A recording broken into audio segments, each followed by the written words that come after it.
Hello students, good evening everyone.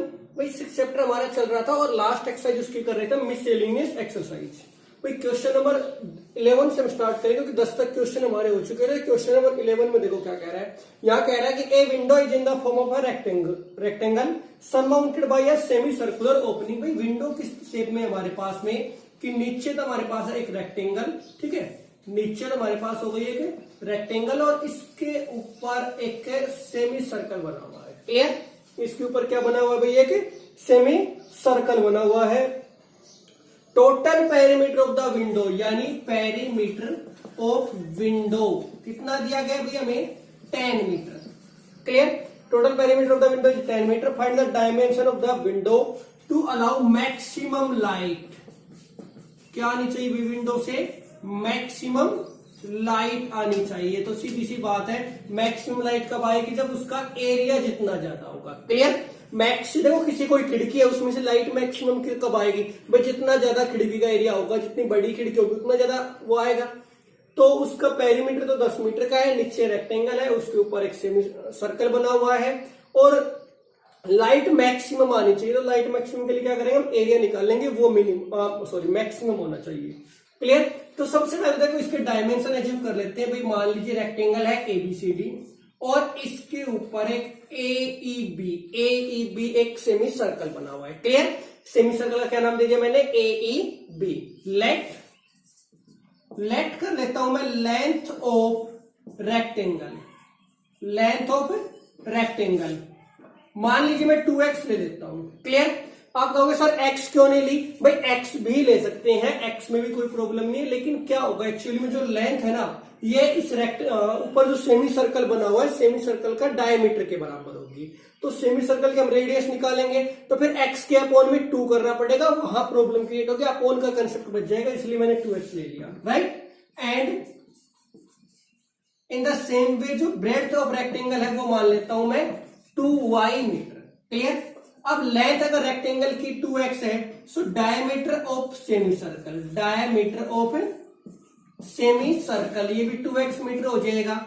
And radius कितनी हो जाएगी भाई सेमी सर्कल की? रेडियस ऑफ सेमी सर्कल हमारे पास आ जाएगी x मीटर। क्लियर? अगर आप इनको x और y लोगे तो भी कोई प्रॉब्लम नहीं है, अगर यहाँ पे x आएगा तो फिर x/2 बच जाएगा। तो अपोन का जो 2 आएगा ना, अपोन का कंसेप्ट बचाने के लिए मैंने इसको 2x और x लिख दिया। क्लियर? अब आ जाओ now perimeter. Perimeter of window, perimeter of window अगर मैं निकालना चाहूं तो इसके लिए क्या करना पड़ेगा भाई मेरे को?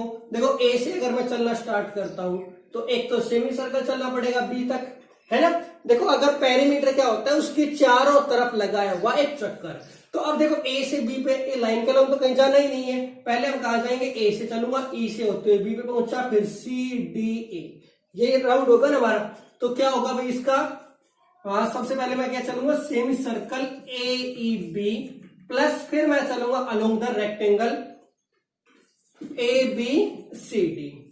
तो पहले सेमी सर्कल अच्छा, सर्कल की जो सर्कमफ्रेंस या पेरीमीटर होता है वो कितना होता है भाई? 2πr है। ये कितना है? हाफ है, तो क्या हो जाएगा? πr प्लस अब रेक्टेंगल का लोग देखो कितना चले हम, पहले मैं चला A से E तक। Clear? Semi circle AEB plus एक काम करते हैं, लेंथ लिख देता हूं मैं डायरेक्ट, प्लस में क्या चला? BC, उसके बाद CD plus DA। Clear? A से AEB, फिर B से C से D और D से A हो गया। अब सेमी सर्कल की जो सर्कमफ्रेंस होती है भाई, सर्कल की 2πr होती है, तो इसकी क्या हो जाएगी? 2πr का हाफ करेंगे नहीं, πr होगी। अच्छा जी, BC कितनी लेंथ है? BC का ब्रेड्थ है, ब्रेड्थ कितनी मान रखी हमने? 2y।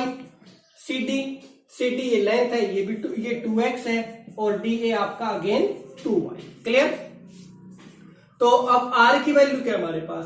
r किसके बराबर है? x के, तो यहाँ पे क्या रख दूं मैं? πx रख देता हूं। क्लियर? तो पेरीमीटर ऑफ विंडो यानी P की वैल्यू क्या आ गई? पाई प्लस 2x, इन दोनों को मैंने इकट्ठा कर दिया। क्लियर? x को ले लिया, पाई प्लस 2x और प्लस में आ गया भाई 4y। यहां से आप x या y दोनों में से किसी की भी वैल्यू निकाल लीजिए।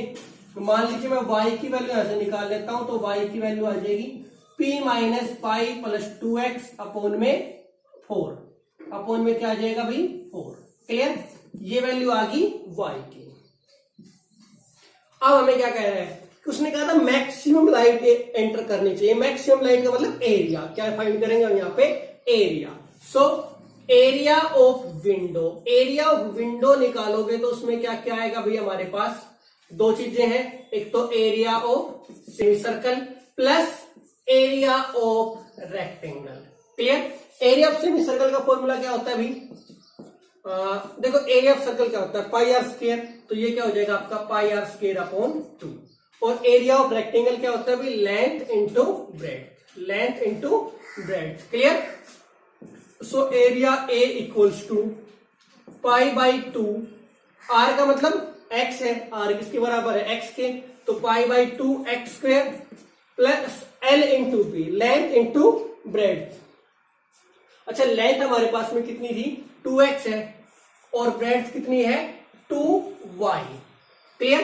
y की वैल्यू मैं पुट कर देता हूं, y की वैल्यू यहां पे पुट करोगे तो क्या आ जाएगा भाई, pi x square upon 2 plus 4x, देखो 2 2 जब 4x हो गया, y की वैल्यू ये सारी इसमें पुट कर दो तो क्या आ जाएगा, p minus pi plus 2x और अपॉन में 4, यही था भाई, 4 से 4 आपका cancel. Clear. So area A equals to आ गया में हमारे पास pi x square upon 2 plus P x minus pi plus 2x square. Clear. Differentiating both sides with respect to x, दोनों तरफ क्या करते हैं भाई, हम x के रेस्पेक्ट में डेरिवेटिव करते हैं। अच्छा x के रेस्पेक्ट में डेरिवेटिव करोगे क्या आ जाएगा, dA अपॉन dx हो गया इस साइड, पाई एक्स क्या करोगे 2 आगे आ जाएगा, तो क्या आ गया भाई 2 पाई एक्स अपॉन 2, ये कैंसिल हो गया, प्लस पी एक्स का हो जाएगा p minus pi plus 2 constant है, एक्स स्क्वायर का हो जाएगा 2x। क्लियर है भाई। अच्छा एरिया को क्या करते हैं, मैक्सिमम और मिनिमम वैल्यू के लिए इक्वल टू 0 के रखते हैं, तो वो लाइन आप लिख लेंगे फॉर मैक्सिमम और minimum value dA by dx is equal to 0। अब 0 के इक्वल अगर हमने इसको रखा तो क्या आ गया भाई, पाई एक्स, एक काम करता हूं p की वैल्यू निकाल लेता हूं, तो p की वैल्यू निकालनी है तो बाकी सबको उधर ले जाना पड़ेगा, तो ये उस साइड जाके किसका हो जाएगा, प्लस का हो जाएगा, अंदर मल्टीप्लाई कर देता हूं 2 पाई एक्स हो जाएगा एक्चुअली में, और प्लस में 4x, राइट, और ये उधर जाके माइनस हो जाएगा, माइनस पाई एक्स आ गया, तो p की जो वैल्यू मेरे पास आ गई वो क्या आ गई भाई, 2 पाई में से पाई गया पाई प्लस 4x, ये वैल्यू आ गई किसकी, p की। इक्वेशन नंबर सेकंड हम इसको दे देते हैं। अच्छा इसका डेरिवेटिव कर लो भाई एक बार, इसका डेरिवेटिव जब मैं करूंगा तो क्या आएगा, D square A upon D x square, double derivative जब करेंगे तो डबल डेरिवेटिव में क्या होगा भाई, पाई एक्स का क्या हो जाएगा, पाई हो जाएगा ओनली, प्लस पी का 0, और इधर इसका क्या हो जाएगा माइनस 2 पाई माइनस 4। क्लियर। क्योंकि देखो x का तो 1 हो जाएगा, ये वैल्यू आ गई, सीधी सी बात है, देखो वैल्यू क्या आ रही है, पाई में से 2 पाई का नेगेटिव आ रही है, तो माइनस कॉमन लेके पाई प्लस 4, अब पाई प्लस 4 की वैल्यू क्या होगी, ऑलवेज पॉजिटिव होगी, बाहर किसका साइन है, नेगेटिव का साइन है, बाहर नेगेटिव का साइन होने का मतलब क्या होगा भाई, कि वैल्यू क्या होगी हमारी लेस देन 0 होगी, और वैल्यू लेस देन 0 होगी तो एरिया क्या आ गया, यहाँ पर हमारा मैक्सिमम आ गया। क्लियर। अब एरिया मैक्सिमम जब आ गया तो अब क्या करेंगे, जो p की वैल्यू आई है ना उसको पुट कर दो इक्वेशन नंबर 1 में। क्लियर। तो y बराबर किसके आ गया भाई, हमारा p का मतलब पाई प्लस 4। अच्छा देखो x p की वैल्यू में भी है और पाई प्लस 2 के बाहर है, तो x को मैं इकट्ठा ही कॉमन ले लेता हूं, और इसको जब माइनस करोगे तो क्या आएगा, माइनस पाई माइनस 2, बाहर आपके पास है x, बाहर आपके पास में क्या है भाई x है, और अपॉन में क्या आ गया 4, अपॉन में आ गया 4, पाई से pi cancel, y equals to आ गया आपका 4 माइनस 2x अपॉन 4, यानी कि x बाई 2, तो y क्या आ गया भाई आपका x बाई 2 आ गया। क्लियर। y की वैल्यू मिल गई x बाई 2। अच्छा अभी हमें क्या करना था, डायमेंशन फाइंड करने थे, कौन कौन, x और y। तो अभी देखो हमने लिखा था एक जगह पर, कहा लिखा था मैंने, हाँ ये रहा। अच्छा एक सेकंड भाई, एक चीज और, p की वैल्यू हमारे पास में कितनी दे रखी है, देखो p की वैल्यू 10 दे रखी है भाई, तो p की वैल्यू 10 रख के आप डायरेक्ट वैल्यू भी निकाल सकते हैं। हाँ देखो इतना कुछ करना नहीं पड़ेगा, एक्चुअली में ध्यान नहीं दिया, p की वैल्यू कितनी हमारे पास 10 है, तो p की जगह पे आप 10 रख दो डायरेक्ट, p की जगह पे क्या रख देंगे हम डायरेक्ट 10 रख देंगे, तो आपको x की जो वैल्यू यहां से मिलेगी ना भाई तो आपको इतना कुछ करने की जरूरत नहीं पड़ेगी। एक्स की जो वैल्यू आपके पास सीधी आएगी वो क्या आ जाएगी, यहां से जब मैं निकालूंगा तो पी की जगह 10 रख देंगे, 10/π+4 हो जाएगा। क्लियर, एक्स आ गया 10/π+4, वाई क्या है, एक्स का हाफ है तो वाई की वैल्यू आपके पास आ जाएगी 5/π+4। क्लियर, ये आपके होंगे एक्स और वाई की वैल्यू। क्लियर, तो लेंथ ऑफ अगर रेक्टेंगल पूछी जाती है तो लेंथ ऑफ रेक्टेंगल क्या है, 2x है तो 20/π+4 हो गया, और ब्रेड्थ ऑफ रेक्टेंगल होगी 2y यानी कि 10/π+4। ये आपका आंसर। चलिए नेक्स्ट क्वेश्चन देखते हैं, क्वेश्चन नंबर 12। नेक्स्ट भी हमारे पास क्वेश्चन नंबर 12। क्लियर, देखो क्या कह रहा है, यहाँ पे कह रहा है A point on the hypotenuse of a triangle. देखो एक हाइपोटेन्यूज के ऊपर कोई पॉइंट है, हाइपोटेन्यूज है तो सीधी सी बात है, एक चीज आपके माइंड में जो सबसे पहले स्ट्राइक करनी चाहिए कि यहाँ पे कैसी ट्राइंगल हमारे पास, राइट एंगल ट्राइंगल है। क्लियर, कैसी ट्राइंगल है, राइट एंगल ट्राइंगल है। क्लियर, नाम दे दिया मान लीजिए मैंने ABC। अब कह रहे हैं यहाँ पे point on the hypotenuse of a triangle is at a distance A and B from the side of the triangle. मान लीजिए वो यहां से A डिस्टेंस पे है और यहां से है B डिस्टेंस पे। क्लियर, तो मान लीजिए ये डिस्टेंस आपकी A हो गई और ये डिस्टेंस आपकी B हो गई। क्लियर है भाई, तो दो डिस्टेंस आ गई, ये डिस्टेंस मान लीजिए A हो गई आपकी और ये हो गई B। तो सीधी सी बात है पॉइंट P कहां पर होगा हमारा, थोड़ा सा मैं यहाँ पे बना देता हूं इसको। मान लीजिए ये हो गया हमारा पॉइंट P, A B, यानी x की वैल्यू क्या आ गई, A आ गई, और y की वैल्यू क्या आ गई भाई, B आ गई। क्लियर, तो इस तरह से हमारा ये बन गया भाई। क्लियर है, देखो क्या किया मैंने, एक राइट एंगल ट्राइंगल ली, देखो फिर से बता रहा हूं, एक राइट एंगल ट्राइंगल ली ABC जिसमें एंगल B 90 था, उसने कहा कोई एक पॉइंट है PAB, तो मैंने क्या किया, एक्स एक्सिस के ऊपर वैल्यू A ली, उसकी सीध में गया, इधर B वैल्यू ली, इसकी सीध में गया, तो मुझे एक पॉइंट मिल गया PAB। क्लियर, अब ये कह रहा है कि प्रूव क्या करना है हमें, distance AB from the side of the triangle so that maximum length of hypotenuse, यानी जो H है वो आपका इक्वल आना चाहिए किसके, A की पावर 2/3 प्लस B की पावर 2/3 और पूरे की पावर 3/2, इसके इक्वल आपका हाइपोटेन्यूज आना चाहिए। ये वैल्यू आपके हाइपोटेन्यूज की यहां पर आनी चाहिए। क्लियर है, तो देखो ये वैल्यू अगर निकालनी है तो सबसे पहले क्या करना पड़ेगा, इस ट्राइंगल में हमें थोड़े एक्सपेरिमेंट करने पड़ेंगे। क्लियर, ट्राइंगल में एक्सपेरिमेंट से मीन टू से मान लीजिए मैं यहाँ पे एंगल मान लेता हूं थीटा।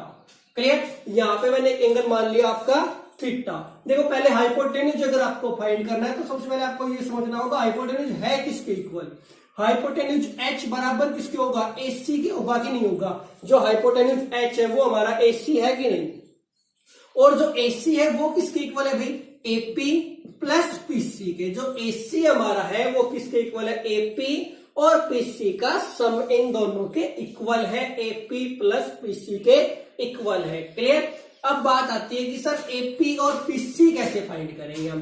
देखो AP का मतलब ये है आपका और PC का मतलब है ये, तो मैं क्या करता हूं यहाँ पे, एक मैंने ये ले लिया एंगल, यहाँ पे थीटा मान लिया और यहां से मैं PC निकाल लेता हूं। देखो ये लेंथ कितनी है, B है, तो ऑब्वियसली ये लेंथ भी आपकी कितनी हो जाएगी, B हो जाएगी।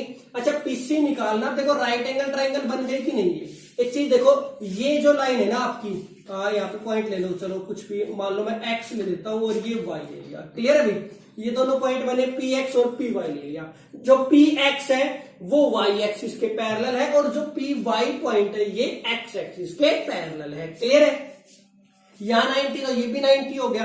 अब अच्छा एक बात लो, ये 90 हो गया तो राइट एंगल ट्राइंगल बन गई ना। अब राइट एंगल ट्राइंगल में मेरे को ये हो गया आपका बेस, ये परपेंडिकुलर हो गया, ये हाइपोटेन्यूज होगा। अब मुझे क्या पता है, मुझे परपेंडिकुलर की वैल्यू पता है, परपेंडिकुलर कितना है, B है, और हाइपोटेन्यूज BC निकालना है। अच्छा, परपेंडिकुलर और हाइपोटेन्यूज अगर आपको ध्यान है तो साइन थीटा क्या होता है भाई, P/H होता है ना।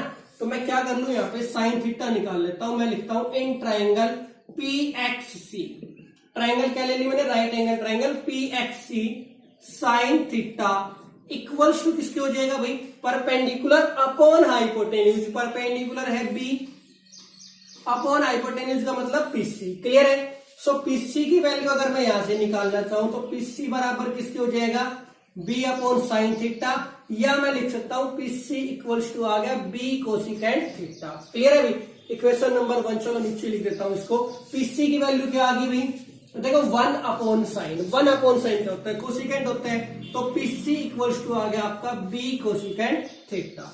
क्लियर है। अब ऐसे ही देखो पीसी की वैल्यू मुझे मिल गई ना थीटा के टर्म में, अब मुझे किसकी वैल्यू निकालनी है, एपी की। तो एपी की वैल्यू निकालने के लिए क्या करूंगा, मैं ट्राइंगल लूंगा, इन ट्राइंगल ए वाई पी। कौन सी ट्राइंगल ले लू भाई, ए वाई पी। अच्छा एक बात बताओ, ये लाइन जब इसके पैरेलल है तो ये एंगल और ये एंगल दोनों क्या हो गए, कोरेस्पोंडिंग एंगल, तो ये भी थीटा हो गया। अच्छा ये थीटा हो गया, ये जो है आपका ये 90 है और ये बेस हो गया ए। इस बार हमें क्या पता है, बेस पता है, इस बार हमें क्या पता है, बेस पता है। फाइंड क्या करना है, हाइपोटेन्यूज। फाइंड क्या करना है, हाइपोटेन्यूज। तो बेस, अब बी बाई एच हो तो क्या फॉर्मूला यूज होता है, कोस थीटा। क्लियर। तो क्या आ जाएगा भाई, cos theta equals to base, base का मतलब ए है, अपॉन हाइपोटेन्यूज कितना है, एपी। क्लियर। अगर मैं यहां से एपी की वैल्यू निकालता हूं तो एपी इक्वल्स टू आ रहा है ए अपॉन कोस, और 1 अपॉन कोस अगर मैं इसको लिखता हूं तो एपी की वैल्यू क्या आ गई भाई, ए सीकेंट थीटा आ गई। क्लियर। सो जो हाइपोटेन्यूज एच यानी जो एसी हमारे पास था उसकी वैल्यू क्या आ गई सोल्व होकर के, वो आ गया A secant theta plus B cosecant theta, ये आ गया एच। अब वो क्या कह रहा है कि हाइपोटेन्यूज क्या होना चाहिए हमारा, मैक्सिमम होना चाहिए। हाँ बिल्कुल, मैक्सिमम लेंथ। क्या कह रहा है ये, आपकी लेंथ कैसी होनी चाहिए, मैक्सिमम लेंथ होनी चाहिए। क्लियर। तो मैक्सिमम करना है। अब आपको ये बात अच्छी तरह से पता है कि मैक्सिमम, मिनिमम, लीस्ट, मोस्ट, इस तरह से कोई भी वैल्यू करनी है मतलब उसका करना होता है डेरिवेटिव। तो differentiating both side with respect to theta, तो थीटा के रेस्पेक्ट में डेरिवेटिव कर दूं भाई, तो क्या आ जाएगा, डीएच अपॉन डी थीटा। अच्छा ए आपका सेम रहेगा, सीकेंट थीटा का जब डेरिवेटिव करेंगे तो सीकेंट थीटा का डेरिवेटिव क्या होता है भाई, सीकेंट थीटा टेन थीटा होता है। क्या डेरिवेटिव होता है सीकेंट थीटा का, secant theta tan theta derivative होता है। और अगर मैं बात करूं डेरिवेटिव किसका, यानी कि कोसिकेंट थीटा का, तो कोसिकेंट थीटा का डेरिवेटिव क्या होगा भाई, कोसिकेंट का डेरिवेटिव होता है minus cosecant theta cot theta, तो क्या आ जाएगा minus B cosecant theta cot theta. Clear. DH by D theta की वैल्यू हमें मिल गई। अब ये क्या आगे भी A secant theta tan theta minus B cosecant theta cot theta. तो अगर अब हमें इसको सोल्व करना है, अगर अब हमें इसको सोल्व करना है तो क्या करेंगे भाई, डीएच बाई डी थीटा क्या करते हैं हम, जीरो के इक्वल पुट कर देते हैं। अच्छा जब इसको जीरो के इक्वल पुट करोगे तो क्या आएगा हमारे पास, ये बन जाएगा A secant theta tan theta equals to B cosecant theta cot theta. ठीक है ना। देखो नेगेटिव टर्म उस साइड लेके पॉजिटिव होगी ऑब्वियसली।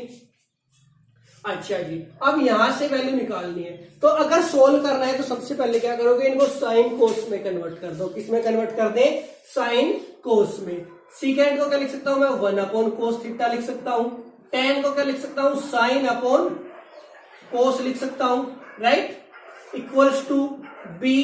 कोसिकेंट को क्या लिख सकते हैं भाई, 1 अपॉन साइन थीटा लिख सकते हैं। कोसिकेंट को क्या लिख सकते हैं, 1 अपॉन साइन लिख सकते हैं। और कोट को क्या लिख सकते हैं भाई, कोस अपॉन साइन लिख सकते हैं। अच्छा ऐसा करते हैं, ए और बी को एक साइड ले लेते हैं। मान लीजिए मैं इसको बी को यहां पे ले आता हूं, ए अपॉन बी हो जाएगा। अच्छा अब देखो कुछ कैंसिल तो नहीं हो रहा ना, देखो ये साइन साइन साइन ये सारे आपस में मल्टीप्लाई होंगे, ऐसे ये कोस कोस और ये कोस मल्टीप्लाई होंगे, तो कोस इंटू कोस 3 बार आ गया तो क्या बन गया भाई, कोस क्यूब थीटा। नीचे क्या आ गया, साइन साइन 3 बार आ गया तो साइन क्यूब थीटा। अब कोस अपॉन साइन क्या होता है, कोट क्यूब थीटा। क्या होता है भाई, cos upon sine cot cube theta होता है। कोट क्यूब थीटा अगर आ गया तो इसका मतलब ये हुआ कोट थीटा की वैल्यू मेरे पास क्या आ गई भाई, ए अपॉन बी की होल पावर 1/3। क्लियर है। कोट थीटा की वैल्यू क्या आ गई, ए अपॉन बी की पावर 1/3, या फिर आप इसको ऐसे भी समझ सकते हैं, ए की पावर 1/3 अपॉन बी की पावर 1/3। कोट थीटा मिल गया हमें, कोट थीटा मिल गया। अभी हमें वैल्यू किसकी निकालनी, देखो हाइपोटेन्यूज अगर निकालना है तो हमें वैल्यू किसकी चाहिएगी, सीकेंट और कोसिकेंट की। किसकी वैल्यू चाहिएगी, सीकेंट और कोसिकेंट की। एक बार एक काम और कर लेना भाई, डबल डेरिवेटिव एक बार तुम करके देख लेना, डबल डेरिवेटिव करोगे मिनिमम वैल्यू आनी चाहिए। क्लियर है। तो डबल डेरिवेटिव तुम लोग करते रहना, मैं डायरेक्ट इसको सोल्व कर रहा हूं। कोट थीटा क्या होता है, कोट का फॉर्मूला बताओ मेरे को। कोट क्या होता है? कोट होता है बेस अपॉन परपेंडिकुलर। कोट क्या होता है भाई? Base upon perpendicular. इसका मतलब क्या हुआ? बेस आपका क्या आ गया? a की पावर 1/3 आ गया। बेस क्या आ गया भाई? a की पावर 1/3 आ गया। और परपेंडिकुलर क्या आ गया? b की पावर 1/3 आ गया। यही होता है ना base upon perpendicular. Cot theta क्या होता है? Base upon perpendicular. तो बेस ये मिल गया, परपेंडिकुलर ये मिल गया। अब चाहिए क्या हमें? हाइपोटेन्यूज। चाहिए क्या हमें? हाइपोटेन्यूज। अच्छा हाइपोटेन्यूज क्या होता है? हाइपोटेन्यूज की वैल्यू बताओ मेरे को।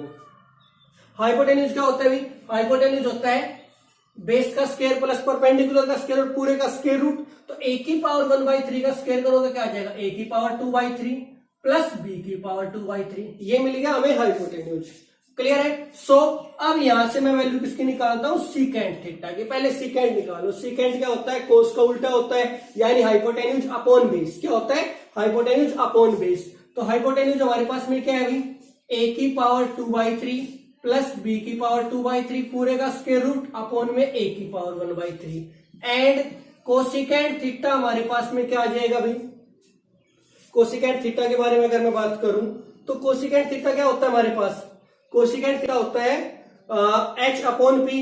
तो h का मतलब वही हाइपोटेन्यूज a की पावर 2/3 प्लस b की पावर 2/3 अपॉन b की पावर 1/3। क्लियर है भाई? Hypotenuse upon perpendicular. अब h की वैल्यू फाइंड करनी है। किसकी वैल्यू फाइंड करनी है हमें? h की। सो h इक्वल टू किसकी हो जाएगा भाई?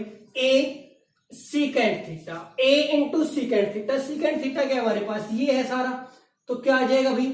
a की पावर 2/3 प्लस b की पावर 2/3 अपॉन में आ गया a की पावर 1/3 प्लस इधर क्या आएगा? b cosecant. तो b बाहर है। कोसिकेंट की वैल्यू क्या है? रूट a की पावर 2/3 प्लस b की पावर 2/3 और अपॉन में क्या आ जाएगा भाई? b की पावर 1/3। अच्छा यहां से थोड़ा सा एक बार इसको रब करना पड़ेगा भाई। देखो ये सारा एक बार आप लोग देख लेना। देखो एक बार फिर से स्टार्टिंग से एक बार थोड़ा सा बता देता हूं सोल्व करने से पहले कि यहाँ पे क्या था हमारे पास? एबीसी एक राइट एंगल ट्राइंगल थी, ठीक है। और उसमें क्या किया हमने? एक पॉइंट दे रखा था P A B. Point P कहां पर है? स्पेस में है। कोऑर्डिनेट ए बी है। तो सीधी सी बात है एक्स की वैल्यू क्या है? ए है। वाई की वैल्यू बी है। तो मैंने एक्स की वैल्यू ए ले ली, वाई की वैल्यू बी ले ली और उससे मुझे एक पॉइंट मिल गया पी ए बी। क्लियर है? तो इस तरह से मुझे पी ए बी मिला था। ये पॉइंट ए, ये डिस्टेंस ए थी, ये डिस्टेंस बी थी। फिर क्या किया मैंने? एक दो नई ट्रायंगल बना ली, एक इस साइड और इस साइड। और ये क्यों बनाई? क्योंकि हाइपोटेन्यूज बराबर किसके होगा? AC प्लस पीसी के होगा। AC सॉरी AC नहीं भी, हाँ हाइपोटेन्यूज जो AC है वो इक्वल होगा AP प्लस पीसी। क्या होगा वो? AP plus PC. अब अगर AP आपको निकालना था तो मैं गया ट्राइंगल PCX में। ट्राइंगल PXC बोल दो, PCX बोल दो, एक ही बात होती है। अब यहाँ पे एंगल कितना था? थीटा। मुझे निकालना हाइपोटेन्यूज था, परपेंडिकुलर गिवन था। तो मैंने क्या लिखा? साइन थीटा इक्वल्स टू लिखा P/HK। तो sine theta equal to perpendicular कितना था? B था। हाइपोटेन्यूज कितना था? PC। तो B अपॉन PC आ गया। और PC की जब मैंने वैल्यू निकाली वो आ गई B अपॉन साइन। अच्छा 1 अपॉन साइन भी लिख सकते हैं इसको। तो 1 अपॉन साइन क्या बन गया? कोसिकेंट बन गया। तो PC की वैल्यू आ गई B कोसिकेंट थीटा। ऐसे फिर दूसरी ट्रायंगल में गए AYP में। किसमें गए? AYP में। तो AYP में क्या आ गया भाई हमारे पास में? AYP में कोस थीटा निकाला क्योंकि बेस हमारे पास गिवन था, बेस अपॉन हाइपोटेन्यूज। और AP की वैल्यू यहां से आ गई A सीकेंट थीटा। अब H बराबर AP प्लस PC का, तो दोनों वैल्यू मैंने यहां पर ऐड कर दी। क्लियर है भाई? और उसके बाद का आगे फिर तो डेरिवेटिव है वो तुम्हारे सामने सारा उस साइड हमारे पास में है ही। क्लियर है? चलो अब आगे देखो भैया, आगे देखते हैं। अब जो वैल्यू हमारे पास आ गए इनको सोल्व करते हैं। थोड़ा सा करें एक बार सोल्व। तो h बराबर किसके आ गया भाई? देखो h किसके इक्वल आ गया? यहाँ पे अगर मैं देखूं तो h किसके इक्वल आ गया? a की पावर 1/3 से a को सोल्व करता हूं, कैंसिल होगा, क्या आ जाएगा? a की पावर 2/3 बच जाएगा अंडर द रूट a की पावर 2/3 प्लस b की पावर 2/3 प्लस इधर क्या आएगा? b की पावर 1/3 से इसको कैंसिल करेंगे तो b की पावर 2/3 हो गया। और अंदर क्या बच गया भाई? a की पावर 2/3 प्लस b की पावर 2/3। इतना क्लियर है? देखो ऊपर a था, नीचे a की पावर 1/3 था। a की पावर 1/3 से मैंने a को कैंसिल किया, a की पावर 2/3 आ गया। इधर b की पावर 2/3। अब देखो ये जो टर्म है ना भाई, ये दोनों में कॉमन है। तो रूट a की पावर 2/3 प्लस b की पावर 2/3, इसको मैं कॉमन ले लेता हूं। इसको कॉमन लिया। अब अंदर क्या बच गया? इधर बच गया a की पावर 2/3 प्लस बी की पावर 2/3। अब जब दोनों को आप देखोगे यार दोनों टर्म तो सेम है ना, केवल पावर का डिफरेंस है। किसका डिफरेंस है? केवल पावर का। पावर यहाँ रूट में यानी पावर यहाँ 1/2 है, यहाँ पावर कितनी है? 1 है। दोनों को ऐड कर दो, 1 प्लस 1/2 कितना हो गया? 3/2 हो गया। सिंपल है। तो एच की वैल्यू क्या आ गई? ए की पावर 2/3 प्लस बी की पावर 2/3 और होल पावर क्या हो गई? 3/2 होगी। That's your question. क्वेश्चन खत्म भाई। मतलब कहने का यार कुछ भी नहीं है, केवल आपको थोड़ा सा स्टार्टिंग का कंसेप्ट एक बार माइंड में रखना पड़ेगा कि ट्राइंगल पे हमने किस तरह से वैल्यू ली है, वो सारा मैं आपको बता चुका हूं। हाँ, थोड़ी सी चीज जो मैंने छोड़ दी है यहाँ पर, ये आपका डबल डेरिवेटिव मैंने छोड़ा हुआ है, डबल डेरिवेटिव बार कर लेना भाई, ठीक है। तो वैल्यू वहां से आपकी नेगेटिव में आनी चाहिए, क्लियर, ताकि मैक्सिमम यहाँ पे हमें वैल्यू मिल सके। चलिए क्वेश्चन नेक्स्ट देखते हैं। क्वेश्चन नंबर आपका है नेक्स्ट अभी 13। क्वेश्चन नंबर 13 देखते हैं। क्वेश्चन नंबर 13 में हमें क्या करना है? नेक्स्ट अभी क्वेश्चन नंबर 13। तो क्वेश्चन नंबर 13 में क्या कह रहा है? यहाँ पे हमें एक फंक्शन दिया गया है एफ एक्स इक्वल्स टू किसके भी? x minus 2 raise to the whole power 4 और x प्लस 1 का होल क्यूब। हालांकि क्वेश्चन सिंपल सा यार कर लोगे तुम लोग। क्या क्या निकालना है? इसके 3 पार्ट बोल रखे हैं। पहले में निकालना है लोकल मैक्सिमा, दूसरे में निकालना है लोकल मिनिमा और तीसरे में निकालना है पॉइंट ऑफ इन्फ्लेक्शन। अच्छा, पॉइंट ऑफ इन्फ्लेक्शन क्या होता है? कोई बच्चा मुझे जल्दी से फटाफट बता सकता है भाई पॉइंट ऑफ इन्फ्लेक्शन क्या होता है? ये आप लोग जल्दी से बताओ मुझे पॉइंट ऑफ इन्फ्लेक्शन। तो सबसे पहले क्या करते हैं? इसका डेरिवेटिव कर देते हैं, differentiating both sides, differentiating both sides with respect to x। दोनों साइड क्या कर दे भाई? x के रेस्पेक्ट में डेरिवेटिव कर दो। एफ एक्स का क्या हो जाएगा? एफ डैश एक्स हो जाएगा। इधर देखो दो फंक्शन है u इंटू वी, पहले u सेम v का डेरिवेटिव, क्लियर, प्लस फिर v को सेम कर दो अब और u का कर दो डेरिवेटिव। डन। जो दोनों में कॉमन आ रहा है कॉमन निकाल लो। अच्छा, ये 3 रह गया लिखना। v से u का डेरिवेटिव हो गया। अब जो कॉमन आ रहा है देखो, कॉमन में अगर मैं बात करूं तो x प्लस 1 का होल क्यूब दोनों जगह से कॉमन आ रहा है और तो कुछ नहीं है ना। एक मिनट x माइनस 2 पावर 4, ठीक है। ये स्क्वायर बचेगा भाई, यहाँ पे ये बचेगा स्क्वायर। 3 आ गया x प्लस 1 का होल स्क्वायर आ गया, x प्लस 1 का होल क्यूब था 4 आ गया, आगे x माइनस 2 का होल क्यूब आ गया। तो कॉमन क्या है? एक तो x प्लस 1 का होल स्क्वायर दोनों जगह से कॉमन है। देखो दो टर्म है, एक ये और एक ये। x प्लस 1 का होल स्क्वायर दोनों में है और x माइनस 2 की पावर 3 भी दोनों में है। पावर खोल के मत सोल्व करने लग जाना, क्वेश्चन की खिचड़ी बन जाएगी। कभी a माइनस बी की पावर 4 या a प्लस बी का होल क्यूब लगा के सोल्व करने लग जाओ। इधर क्या बच गया अभी? 3 बच गया। x प्लस 1 का होल स्क्वायर बाहर जा लिया, इसकी पावर 3 बाहर जा ली, एक बार बच गया तो 3 से मल्टीप्लाई कर दो, 3x माइनस 6 हो गया। इधर से आपका x माइनस 2 का होल क्यूब तो बाहर आ लिया, इसकी पावर 2 तो बाहर आ चुकी, x प्लस 1 एक बार बचा हुआ है, 4 से मल्टीप्लाई करो, 4x प्लस 4 हो गया। क्लियर है अभी? तो क्या आ गया? यहां से हमारे पास वैल्यू निकल के आ गई x प्लस 1 का होल स्क्वायर, x माइनस 2 का होल क्यूब और ये सोल्व होके आ गया भाई 7x माइनस 2। फॉर मैक्सिमम और मिनिमम वैल्यू, फॉर मैक्सिमम और मिनिमम वैल्यू क्या करते हैं भाई? हम एफ डैश एक्स को रख देते हैं 0 के इक्वल। 0 के इक्वल पुट करोगे तो क्या आ जाएगा? x प्लस 1 का होल स्क्वायर, x माइनस 2 का होल क्यूब और 7x माइनस 2 इक्वल्स टू 0। यहां से x की वैल्यू देखो क्या क्या आ रही है। x की वैल्यू एक आ रही है -1, एक वैल्यू आ रही है 2 और एक वैल्यू आ रही है 2/7। अच्छा, डबल डेरिवेटिव करना चाहो डबल डेरिवेटिव कर लो, लेकिन यार 3 टर्म बन चुकी, डबल डेरिवेटिव का प्रोसीजर आपका ज्यादा लेंथी हो जाएगा। तो मैं ऐसा करता हूं, नंबर लाइन का यूज कर लेते हैं। क्लियर है भाई? किसका यूज कर लेते हैं? नंबर लाइन का। ये माइनस इंफिनिटी, ये प्लस इंफिनिटी। जो 3 वैल्यू आई है सारी लिख दो बारी बारी से। क्या क्या हमारे पास? -1 है, 2/7 है और 2 है। क्लियर है भाई? क्या क्या वैल्यू है हमारे पास? एक बार वैल्यू देख लेना। साइन तो ठीक है ना हमारे? साइन कन्वेंशन मेरे ख्याल से ठीक ही है। आई थिंक 3 4 7 -2 ठीक है। तो ये वैल्यू आ गई भाई, -1 आ गया, 2/7 आ गया और 2 आ गया।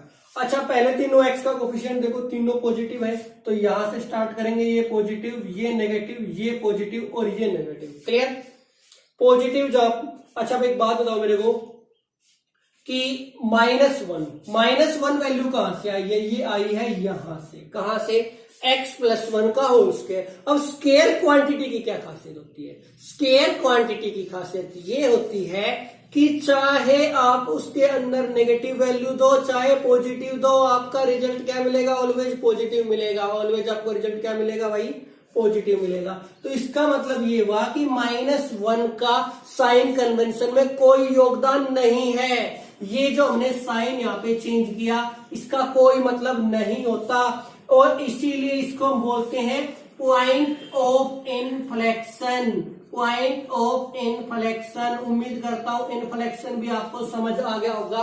पॉइंट ऑफ इनफ्लेक्शन से मतलब होता है एक ऐसी वैल्यू से जिसका साइन कन्वेंशन के ऊपर कोई फर्क ना पड़े, उसके चाहे हम इस तरफ चले जाए चाहे इस तरफ चले जाए, वैल्यू में चेंज ही ना आए, वो एक ही सीक्वेंस में चलती रहे। क्लियर है? तो इसलिए -1 की साइड नेगेटिव ना होकर के सारा पॉजिटिव ही रहेगा। अब एक बार ग्राफ को स्टडी करो, ग्राफ को नहीं नंबर लाइन को सॉरी स्टडी करो। अब एक बार देखो, यहां से यहां तक जब हम जा रहे हैं तो हम क्या हो रहे हैं अभी, वैल्यू पॉजिटिव वैल्यू है। पॉजिटिव वैल्यू का मतलब क्या है, आपने क्या बोलते हैं उनको, इंक्रीजिंग और डिक्रीजिंग पढ़े थे। इसका मतलब क्या हुआ, यहाँ पे वैल्यू कैसी है, इंक्रीजिंग है। यहाँ पे जाकर के इंक्रीज होना बंद हो गई, इसके आगे क्या हो गया, डिक्रीज होना स्टार्ट हो गया। अच्छा एक बात बताओ, मेरे को एक वैल्यू है, कोई भी एक चीज और लगातार बढ़ रही है, इंक्रीज होती जा रही है, फिर जाके वो घटना शुरू कर देगी। तो जिस पॉइंट से वो डिक्रीज होना शुरू करेगी उस पॉइंट को क्या बोलेंगे भाई हम, उस पॉइंट को क्या बोलेंगे हम, मैक्सिमम। सीधी सी बात है, मैक्सिमम वैल्यू क्या आई, कहां पे आई, 2/7 पे आई। अब आ जाओ मिनिमम वैल्यू कहां पे हो गया, देखो 2/7 के बाद क्या हुआ, उसने घटना शुरू कर दिया, डिक्रीज होती रही, 2/7 से नीचे आती रही, फिर एक पॉइंट आया 2 के ऊपर क्या हुआ, उसने बढ़ना शुरू कर दिया, यानी 2/7 में डाउन आती फिर एकदम से उठना शुरू कर दिया। तो इसका मतलब जिस पॉइंट से उसने उठना शुरू किया ये पॉइंट हमारा क्या होगा भाई, मिनिमम होगा। क्लियर है, समझ आ गया? ये था आपका क्वेश्चन नंबर 13। छोटा सा क्वेश्चन है लेकिन ज्यादा खिचड़ी मत पकाने लग जाना। चलो इसको आगे बढ़ते हैं, क्वेश्चन नंबर 14 देखते हैं एक बार। नेक्स्ट क्वेश्चन में देखो, क्वेश्चन नंबर 14 एक बार जल्दी से देख लेते हैं, आज का लास्ट क्वेश्चन है, इसके बाद क्लास को पे फिनिश करेंगे। क्वेश्चन नंबर 14 देखो क्या कह रहा है, x इक्वल टू दिया गया हमें cos square x plus sin x and what is x, x belongs to 0 pi. x किससे बिलोंग कर रहा है भाई, हमारा 0 और पाई से बिलोंग कर रहा है। fx आपको दे रखा है, x आपका 0 और पाई से बिलोंग कर रहा है। तो अब यहाँ पे देखो क्या होगा, सबसे पहले क्या करोगे आप, fx का डेरिवेटिव कर दो। किसका, fx का। fx का डेरिवेटिव क्या हो जाएगा भाई, f डैश x हो जाएगा। और यहाँ पे इसने बोला एब्सोल्यूट मैक्सिमा और मिनिमम, ये ध्यान रखना भाई, एब्सोल्यूट मैक्सिमा और मिनिमा।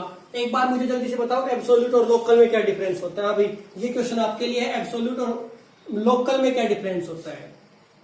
तो एफ डैश एक्स करेंगे भाई, डेरिवेटिव करोगे क्या आ जाएगा, 2 cos x हो जाएगा, और cos x का हो जाएगा माइनस साइन एक्स, प्लस में साइन x का हो गया cos x, तो सोल्व करेंगे -2 sin x cos x plus में cos x फॉर मैक्सिमम और मिनिमम वैल्यू। फॉर मैक्सिमम और मिनिमम वैल्यू क्या होता है, एफ डैश एक्स को क्या करते हैं भाई, 0 के इक्वल रख देते हैं।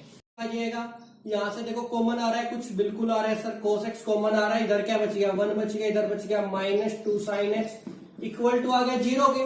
तो सोल्व करेंगे, cos x की वैल्यू आ गई 0 और इधर से 2 sin x इक्वल टू आ गया 1 के। sin x की वैल्यू आ गई 1/2, इंटरवल क्या है 0 से पाई, यानी कि पहले दोनों क्वाड्रेंट। अब cos x की वैल्यू 0 कहां पे होती है, cos x की वैल्यू होती है 0 आपकी π/2 पर। कहां पर होती है, π/2 पे। cos 90 0 होता है, और sin x 1/2 कहां पे होता है भाई, sin x 1/2 होता है, x इक्वल टू π/6 पे। कहां पे होता है, π/6 पे। इसके अलावा 5π/6 पे भी sin x की वैल्यू 1/2 ही आपकी होती है। तो आप दोनों में से कोई सी वैल्यू ले लें, ये वैल्यू हम चलो ट्राई करेंगे एक बार, ठीक है भाई। और अब बात आती है लोकल मैक्सिमा और मिनिमा की, इसकी लोकल मैक्सिमम और मिनिमम की, और एब्सोल्यूट। लोकल और एब्सोल्यूट में क्या डिफरेंस होता है, लोकल में तो क्या होता है, इतना किया डबल डेरिवेटिव करके सीधा निकाल लेंगे कहां पे वैल्यू मैक्सिमम आ रही है, कहां पे मिनिमम आ रही है। लेकिन एब्सोल्यूट मैक्सिमा या मिनिमा जब हम निकालते हैं तो हमें डबल डेरिवेटिव की रिक्वायरमेंट नहीं है। करना चाहो तो गलत नहीं होगा, लेकिन उसकी रिक्वायरमेंट भी नहीं होती। उसमें क्या करते हैं, आपको जो एक्स की वैल्यू मिली है एब्सोल्यूट में, आपको एक इंटरवल और दिया जाता है, क्लियर। और इंटरवल के अंदर जो वैल्यू होती है, आपको वो वैल्यू भी फंक्शन के अंदर ट्राई करनी होती है। यानी आप क्या क्या ट्राई करेंगे, आप f0 फाइंड करेंगे, आप f पाई फाइंड करेंगे, आप f π/2 फाइंड करेंगे, और आप f π/6 फाइंड करेंगे। और अगर आप इंटरेस्टेड है तो 5π/6 भी फाइंड करेंगे। क्लियर? f0 निकालो। सबसे पहले f0 जब मैं करूंगा तो क्या हो जाएगा भाई, cos 0 हो जाएगा और इधर क्या हो जाएगा, sin 0। cos 0 क्या होता है, 1 होता है, sin 0 0 हो जाता है। f निकालोगे, f पे क्या आएगा भाई, cos स्क्वायर, यानी cos माइनस पाई का स्क्वायर, सॉरी cos पाई का स्क्वायर क्या आ जाएगा भाई, cos पाई का स्क्वायर आ जाएगा, प्लस में क्या आ जाएगा, sin पाई आ जाएगा। अब cos पाई क्या होता है, -1 होता है, -1 का स्क्वायर करोगे +1 आ गया, तो वैल्यू यहां भी क्या आ गई, 1 आ गई, क्योंकि sin पाई 0 है। π/2 रखोगे, π/2 के ऊपर क्या आएगा, cos 0 हो जाएगा और sin π/2 होगा, यानी कि cos स्क्वायर π/2 और प्लस में sin π/2, ये 0 हो गया और इसकी वैल्यू आ गई 1 आ गई। क्लियर? अब π/6 के ऊपर देखो भाई, π/6 के ऊपर वैल्यू क्या आ रही है, cos स्क्वायर π/6 प्लस sin π/6। अच्छा, cos स्क्वायर π/6 क्या होता है, cos π/6 यानी cos 30 की वैल्यू क्या होती है, cos 30 की वैल्यू होती है √3/2 और √3/2 का स्क्वायर कर दोगे क्या हो जाएगा, 3/4 हो जाएगा और इधर से वैल्यू क्या आ जाएगी, √3/2। एलसीएम लोगे 4 एलसीएम, तो भाई 3 + 2√3 क्या आ गया, 3 + 2√3। तो एक चीज तो आप यहाँ पे मान के चलिए, जो ये 3 + 2√3 वैल्यू आ गई ना यहाँ पे, हाँ भाई एक चीज तो मान के चलो, जो 3 + 2√3 वैल्यू आ गई, यहाँ पे क्या आ रहा है आपके पास में कि देखो 3 तो सेम रखूंगा मैं, 2 को सेम रखूंगा, √3 की वैल्यू क्या होती है, 1.73 होती है, मैं 1.7 लिख देता हूँ राउंड फिगर में, अपॉन 4 है, तो ये वैल्यू क्या आएगी भाई, 2 से इसको मल्टीप्लाई करूंगा 3.4 हो गया, तो 3 + 3.4 6.4 आ गया, अपॉन में क्या आ गया, 4 आ गया, तो वैल्यू क्या आ गई, 1.6 आ गई, नियरली वैल्यू क्या आ गई हमारे पास 1.6 आ गई। तो इसका मतलब क्या हुआ भाई, यहाँ पे वैल्यू कैसी आ गई आपकी, मैक्सिमम आ गई, यहाँ पे वैल्यू क्या आ गई आपकी, मैक्सिमम आ गई। और इन तीनों पॉइंट के ऊपर आपकी वैल्यू क्या आ गई, मिनिमम आ गई। रही बात 5π/6 की, सर 5π/6 के ऊपर क्या होगा भाई, 5π/6 के ऊपर भी आपकी वैल्यू सेम आएगी। और क्यों आएगी ये समझ लो, जब मैं 5π/6 रखूंगा तो सेकंड क्वाड्रेंट में cos नेगेटिव होगा, बट स्क्वायर क्वांटिटी है इसलिए अगेन पॉजिटिव हो जाएगा, तो वैल्यू इसकी तब भी 3π/4 ही बनेगी।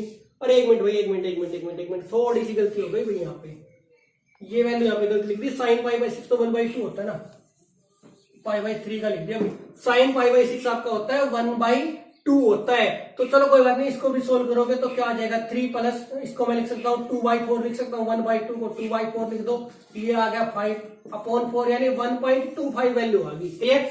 ऐसे ही तो cos स्क्वायर 5π/6 की वैल्यू क्या होगी, पॉजिटिव हो जाएगी, और sin 5π/6 तो पॉजिटिव है ही, तो वैल्यू आपकी 1.25 आएगी। तो ये वैल्यू आपकी मैक्सिमम है और ऊपर आपकी वैल्यू मिनिमम है। चलो भाई आज की क्लास में इतना ही, कल इस चैप्टर को आपका क्लोज कर देंगे। ठीक है, आज के लिए इस क्लास में इतना ही।